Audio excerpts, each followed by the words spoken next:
Using sources rhetorically. If you are writing a thesis-based paper, whether it's expository, quote-unquote, or argumentative, quote-unquote, you need to be persuasive, because if you have a thesis, you're making a claim, and you need to persuade your reader that your claim is true. A thesis is a claim. In order to be an effective writer, you need to support your claim. In order to support your claim, you need to provide evidence for your claim. In order to convince your reader that your evidence supports your claim, you need to be persuasive. Remember, your goal as a writer is to be persuasive. Being persuasive can happen in a number of ways, both directly and indirectly.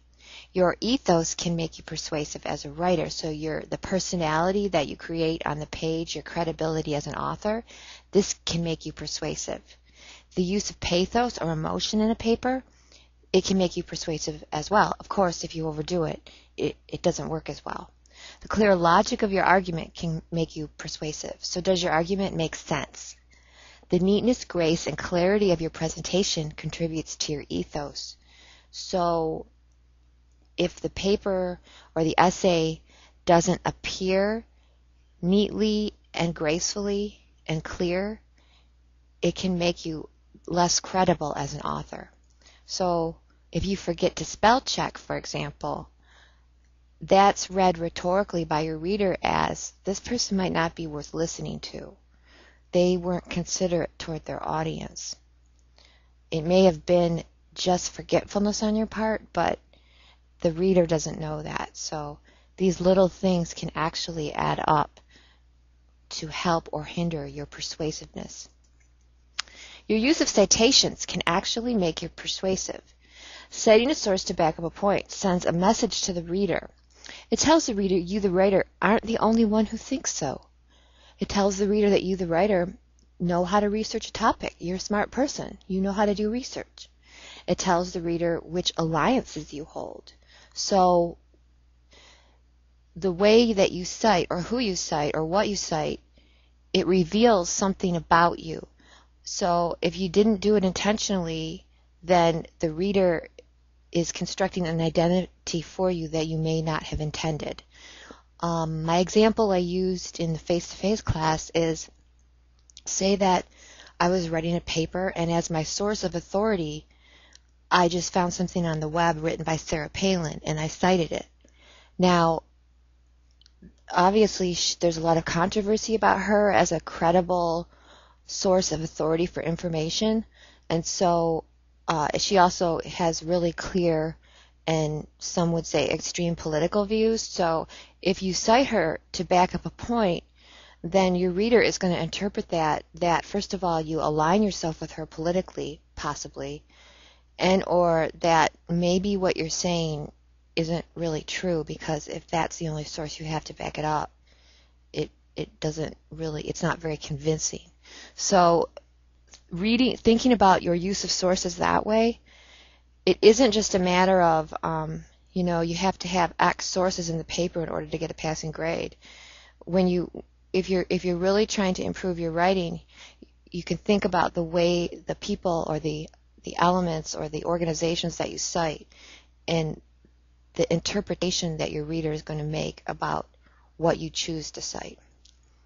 So if I decide to cite Cosmopolitan Magazine to back up a point, that's going to be read differently by my reader than if I cite the Journal of Personality or the Journal of Social Psychology.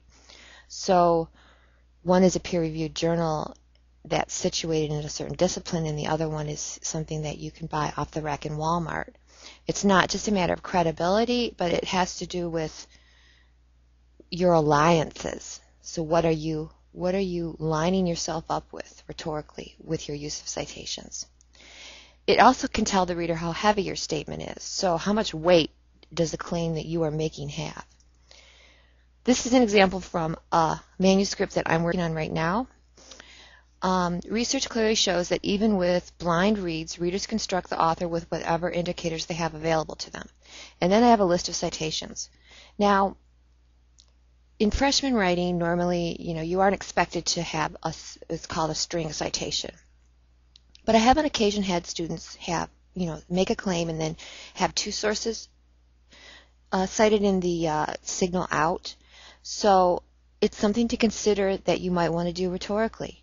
You might want to put two sources in your citation rather than just one, to show that not just you are claiming this, but so do two other sources. Now, in this example, I see just by looking at this that this is not MLA documentation, it's APA documentation. The outside reviewers are going to look at your essays.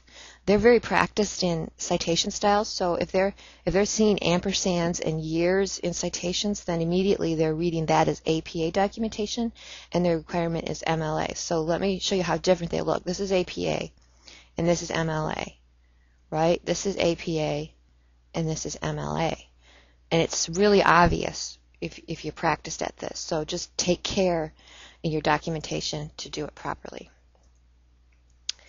And remember that your goal is to be persuasive, but you should assume that your reader is a very intelligent person, and you just want to help lead them down this path. You may not get them as far along as on the path as you would like, but if you can get them to just take a few steps along the path in the trajectory that you want, then you would have been effective as a persuasive writer. Use the signal in your citations, the introduction to the source, to increase your level of persuasion in your paper. So this is from a manuscript I'm working on. The problems with large-scale writing assessment have been well documented. Okay, then I start talking about Lee Odell.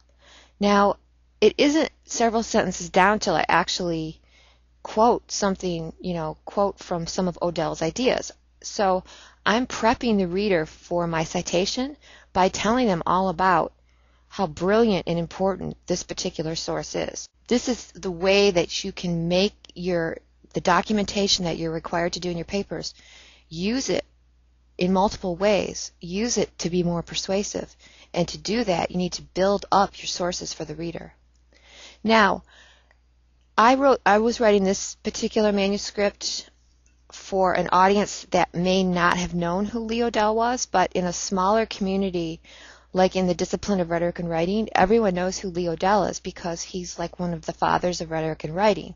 So it would be off-putting, actually, in that case, for me to spend a lot of time saying who he was, because that would imply to the reader that I thought they didn't know. So it could actually be patronizing.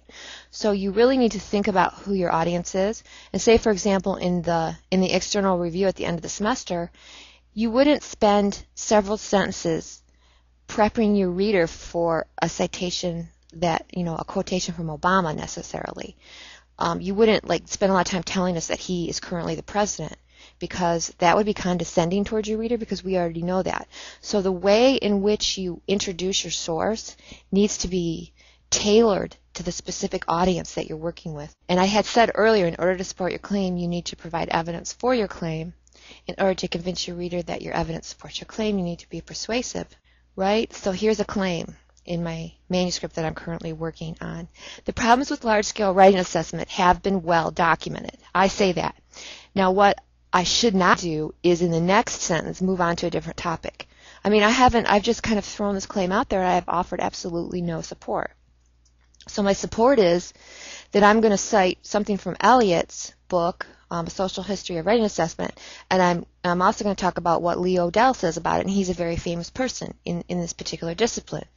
So I make the claim, and then I kind of prep the reader for the backing that I'm going to give, and then I give all my evidence and my citations. And that's you have to get a sense as you work on your writing of when you've made a claim that needs to be backed up, because sometimes it isn't automatic that you know this. You have to kind of read your writing and say, well, here I said something that, the average child spends 3 hours a day watching TV. That is something that needs to be supported with some kind of external evidence, external to the writer. Okay, and here's a quiz now of your knowledge.